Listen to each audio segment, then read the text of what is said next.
Ebusua Oguaa Fetu Afahye diary na mebue ma myiyi na nkokro da padaze meze amawi ebusua iyi eye Amanful Asafo No.7 company nhwan ena waye hwan Bonfire ana wabojan na iyi dem dwumei oyaza oho de na nkofi nyim doka Oguaa Fetu Afahye ho Asafo ku esuano no obiara kuoni ja na je kuon won kuon kuro obiara kuon ne mpene bienum ana ba sapo ansana Afahye nankasa week no wedu enti abra na nanom akonfo wokoye wonhia iwie ema bentir Asafo No.1 to cheno do ema yezibo ya no de sisi etumi yedede no ewara ena Asafo mba sha aside wo kuaja na ijekuan onenyi oya Bonfire dem Bonfire odu ha nhwana waye ana wafa hwan Asafo ahemfo ana ya from Asafo hen wona waachi hwan afoforo no wo huru dem gye wo yenzem bebre nyakomaze bebre no kodo oye serious rituals a woye no so ka Oguaa Fetu Afahye ho obiara ye wona esiw enyim Asafo ku esuan obiara e wonu bu ana no bu enyim bebia hona abosom na haze wowo obiara wodwuma ozi ena se che Asafo ahemfo na afoforo na no so rituals oda woye mo ho nyina no so woye nti wo meyenhwe kwana wofadu na wozi dem dwumei enti hwana waache hwana no obohuhu ja ni nyina na wasohwe bi na erusua bi ina ehuma oroko nya ehunu wonfonyine mosisi aye na nakọwadai eye misenya Afahye yezi na yerbezi onu other rituals na woye ni nyina na no onu kriyara nso iya Asafo hen ewa Amanful No.7 Asafo company abrante no hu ba onyim bibia mankan kase ntono hene ewurabe ya etam chichiri no hu oyem de onu weyin ana waachiri Asafo hen a obopei nisa sunti orbo huruja na nde womeyembo hene enyu akohoma na yenhwe maami kono obofo de huruja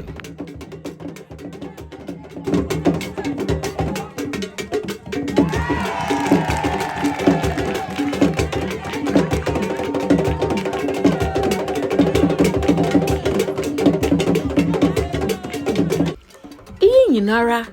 eye kwana wofado ebien nyipa ema obeye Asafo hen say Asafo hen a na samfa dam ijehuru mokore ena nzema bebrema ena ochere wo Asafo hen nzimu nhwana ehude nya kamsinu kwem oresa okorko huruja ena azinya ochere orfo no munyina bi ama Afahye ne memenda no wozineza Asafo n'enyim ema dom ehun usanda no so abeye Asafo hen enuanom na adofo se ehunu bi da oninyi ti sa ye wadwen de beye Asafo hen a obokompo anu ekogwa o ebebe bohuruja ebada bodo ensam no another rituals no odoso pa nti shananso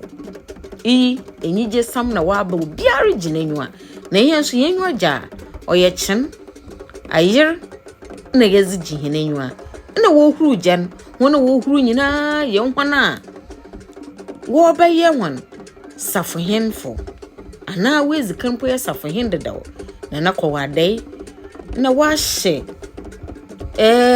na wafa na faza o kire de onu oye Asafo hen panyin ye mesenyi na ozi honanyim rekire hono kwana no inyo menyu kaseyara nya otwa to ozi ekire no onenye Amanful supi ono no ozi ekire na nya ohye finfine no so ba na waache no safohen fofora no so oruhuru ne ja ije huru wi a onsi waro obukwe gwaro wo mpano nzema bebre na ebeye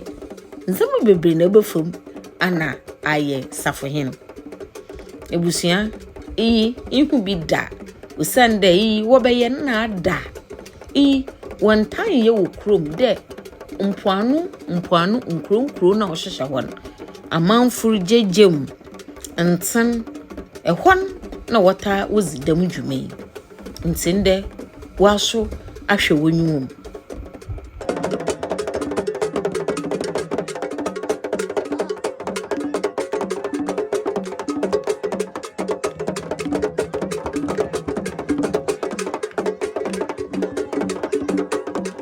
so du damabria ina ihu de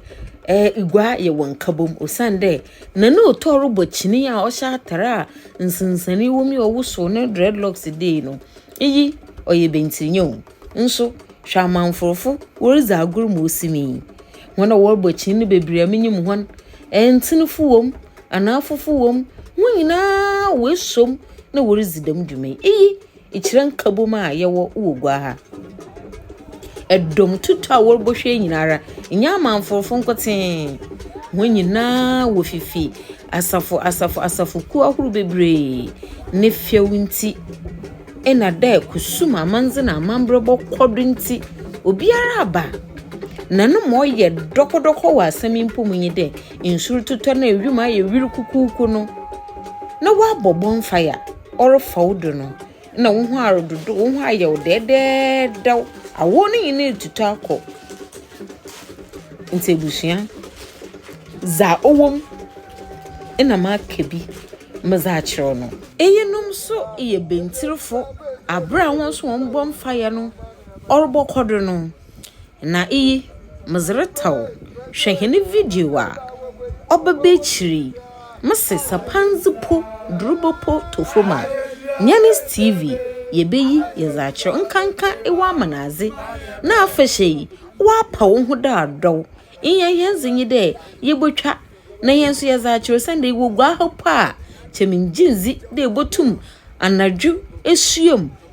Asafo mbenwu echi de arukọ na akwahwe kwana wofado ye hon Bonfire ontansi ntiyemu bebre yenyim de yinyina po eka afahye ho oman safifu nyini Asafo tuafo #1 company bentir nhonenyi ebusua Nyanis TV subscribe na yentu yedo